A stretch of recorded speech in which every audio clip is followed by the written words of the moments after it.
I've got some important information if you're planning to visit Washington, D.C. this summer or fall.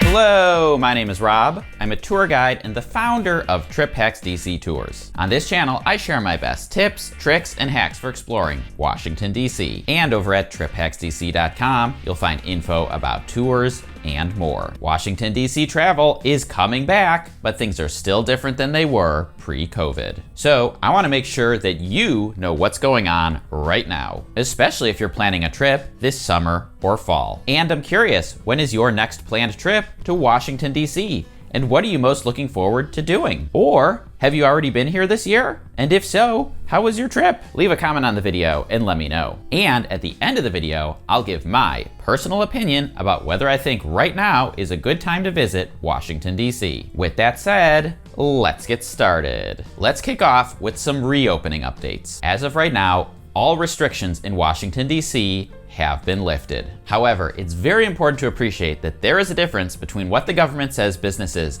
are allowed to do and what they are actually doing. Washington, D.C. is not back to 100% yet, but we are pretty far along and inching toward 100%. Hopefully by sometime later this year. If you've been following my reopening updates, then you know that Smithsonian, which is a big part of the DC tourist experience, has been opening their museums on a staggered schedule. As of right now, 7 museums are still waiting to reopen. Later this month, Smithsonian will reopen the National Museum of African Art, the National Museum of Asian Art, the Air and Space Museum on the National Mall, and the Smithsonian Castle. Then in August, they'll reopen the final 3, the Anacostia Community Museum, Hirshhorn Museum, and last but not least, the National Postal Museum. Both wings of the National Gallery of Art have reopened. So have all of the private museums. And this is important, even among museums that have reopened, they're almost all operating at limited capacity. So you will need tickets or reservations. For Smithsonian, the sweet spot is exactly 30 days before you want to go. And remember,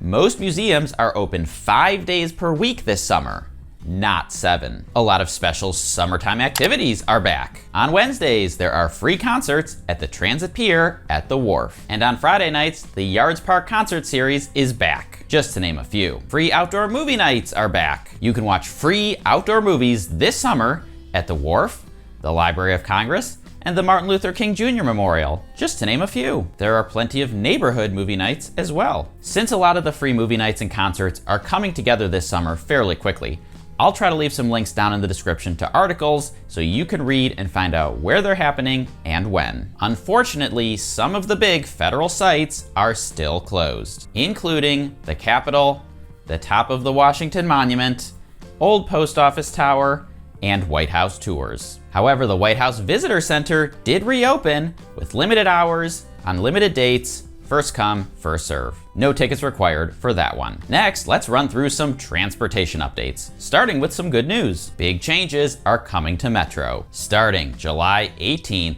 Metro will be open till midnight, 7 days per week. Then in September, Metro will make several more key improvements. They will extend hours until 1 a.m. on Fridays and Saturdays. They will run more buses and more trains during the day. And this one is the most exciting. They will introduce a flat fare on the weekend, which means you can ride from any station to any other station and it will only cost you $2. Now for the less great transportation news. We've got to talk about Uber and Lyft. I've been hearing a lot of negative things about Uber and Lyft this summer. Basically, it seems like there aren't enough drivers. So prices are way up, wait times are way up, and if you need to get somewhere really early or really late, it's not reliable. And according to this article in the Washington Post, one of the problems is that even though prices are way up, drivers aren't actually getting in on that extra money. So drivers who quit when demand dropped during COVID or switched to doing something else have very little incentive to come back. And yes, regular taxis are still available and the rates are unchanged. And if you're starting your trip at a hotel that has a taxi stand or you're on a busy downtown corner, you might be able to get one. But if you're off the beaten path, it might be challenging to find one to flag down. Okay, so if you're planning to travel this year,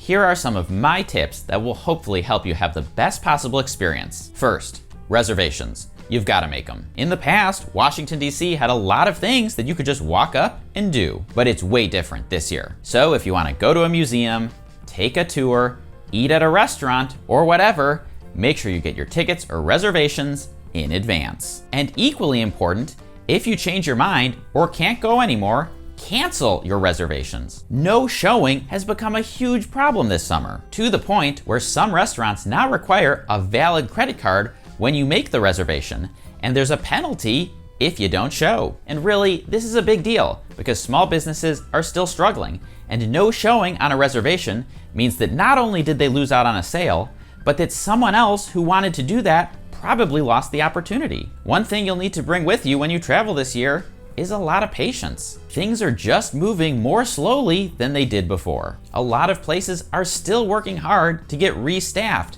after being closed or partially closed for over a year. Everyone's trying their hardest, but it's gonna be a bit rocky until then. And now, for my opinion about whether I think you should travel to Washington, D.C. right now. The answer to this is easy. Yes, I think you should. The travel recovery so far has been extremely geographically uneven. Tourism is absolutely booming in some places. There are articles like this one from the Wall Street Journal about how Yellowstone is now badly overcrowded. But travel in Washington, D.C. is still down compared to 2019. There are fewer school groups here, almost no conferences and conventions happening again yet, and very little business travel. And for you, all of that actually matters a lot. Because remember, hotel prices here are driven primarily by business and conference travel, which means hotels are still relatively affordable, at least compared to some other destinations. It means that summer crowds on the National Mall are not as big as they were in the past. And I know people have been frustrated by the timed ticketing system at the museums, but it means that if you plan ahead and get your tickets, you'll be able to experience the museums with a fraction of the summer crowds that would have existed in the past. Plus, Washington, D.C. is a destination where you do not need a rental car to get around, which means you don't have to worry about that severe rental car shortage that's happening right now. I've been thinking a lot lately about what it's like to travel right now, and I truly don't believe there's anywhere in the world that you can go and have the same experience that you did in 2019. I've looked at photos of people standing in line for 3 hours to go on a hike at Zion National Park. I've seen the footage of people waiting in line for hours and hours to eat at a buffet in Las Vegas. I've read the stories about people traveling all the way to Hawaii and then having to cruise around in a U-Haul because the rental car companies just don't have cars. Okay, so my point is there's no perfect destination in 2021. Every place will have its pros and its cons. And it doesn't mean that you still can't have fun despite the limitations. I just happen to think the places that I would want to travel to right now are places like Washington, D.C.